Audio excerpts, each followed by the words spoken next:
Hey guys, welcome back to my channel. Today I'm going to be doing a video collaboration with Kathy Thrithardt, and we are going to answer book-related questions for each other.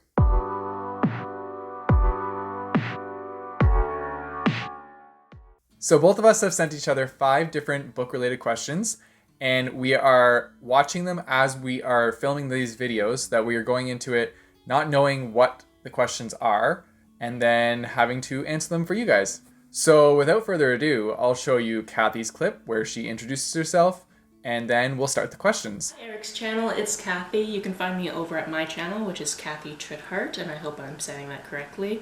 That joke is never going to die. Nobody can say my last name and it's funny. As I'm sure Eric has already explained to you, we decided to do a long distance collab wherein he's going to ask me 5 questions that are bookish, and I'm going to do the same, but we don't know what the questions are ahead of time. To be honest, I don't know what they are now, but I'm gonna figure it out while filming. Then of course, because this is a collab, these videos will go up at the same time, and you can see his video, then you can see my video if you're so inclined. Question number 1. What is a book that you have put off until having the exact perfect right time to read it? So to answer this question, it was kind of hard to decide on which book I was going to go with, looking at my shelves, but I eventually decided to go with Still Alice by Lisa Genova. This book I read shortly after my grandmother passed away from Alzheimer's. This book is about a woman who has early onset Alzheimer's, and it's kind of like her transition from when she discovers she has it until when the disease has progressed very far. And it shows how she is seeing it as the person with the disease, but it also shows how her family is affected by it as well. And yeah, I read this shortly after because I knew that was what it was about, and I knew it was going to be hard to go into, but I also wanted to read it so that it could give me a better understanding of what my grandmother had gone through. And I would say that it did exactly that. I honestly strongly recommend this book for anybody that wants to know more about Alzheimer's, because the author definitely has put in a lot of her research when she was writing this book, and it's hard at times, but it's also a very knowledgeable book, and it's good if you want to just understand what that person is going through. So yeah, I would recommend this one, and that's my choice for question 1. My second question for you, Eric, is what is a book in a genre that you don't really typically read that you actually very much enjoyed? So this one was pretty easy to choose. I chose High School Queens by Zachary Ryan. This was a book that was sent to me through my blog, and at first glance I wasn't sure what to think about it, because it's like romance-y drama, and that's not typically the genre I go towards. But once I read this book, I ended up absolutely loving it. And yeah, it's a genre I don't normally pick up, and this one kind of changed my mind on that. I would pick up other books in this genre now because of this book, because it was just so fun. I've talked about this book in a lot of videos, so if you want to know more about it, you can go check out all those other videos. But to give you a brief synopsis, it's like Gossip Girl with Pretty Little Liars put into a high school setting. So yeah, that's a brief synopsis, but it's a really good book, and it's the first book to a trilogy, so you have more to follow along with if you like this one. This third question comes courtesy of Caffeination. What do you eat and or drink while reading? Are you a person that can't actually do that for fear of messing up your books? Or do you need something as kind of a pick-me-up to keep you awake and going? This is kind of a multi-part question, so you can choose to do one of these parts of the question, or you can do all of them if you really want to bend this rules in this whole 5 questions thing. So for me, when I'm reading, I can honestly eat anything, and I'm not too worried about the books because I usually only use one hand to eat and one hand to hold the book.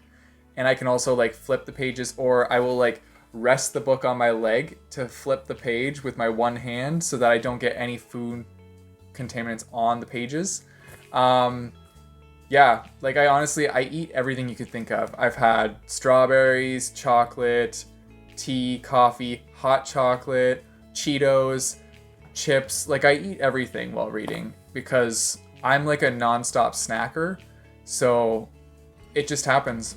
And yeah, if I ever do accidentally get a food mark on my book, then I'm really upset with myself, but then about a half an hour later I'm still eating again. So yeah, I'm just a snacker. Tell me about a book that has a cat, a dragon, a vampire, and or is set in space. You absolutely win this game if you find a book with all 4 of those elements. So this one was really hard to find anything.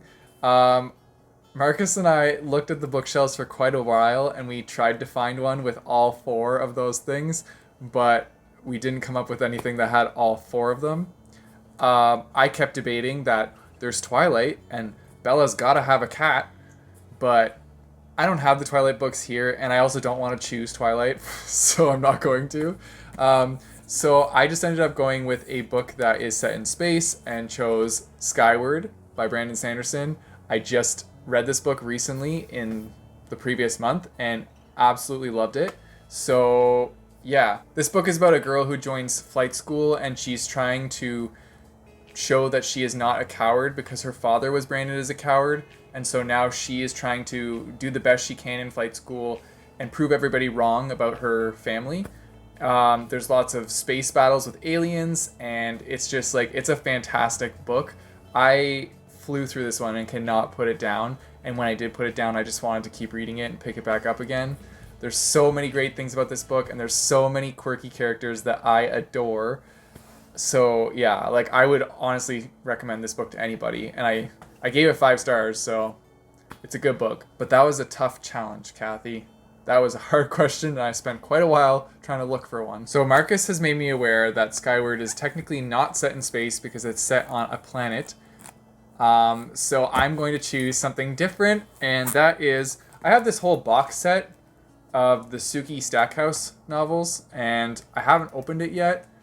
But it's set with vampires, as you can see the blood trails going along the book spines. So I'm just going to choose this one for the vampires. I'm sure there's a cat in here somewhere too. I doubt they go to space. And I don't think there's dragons, but it fits 2 of them, so we're going to go with that.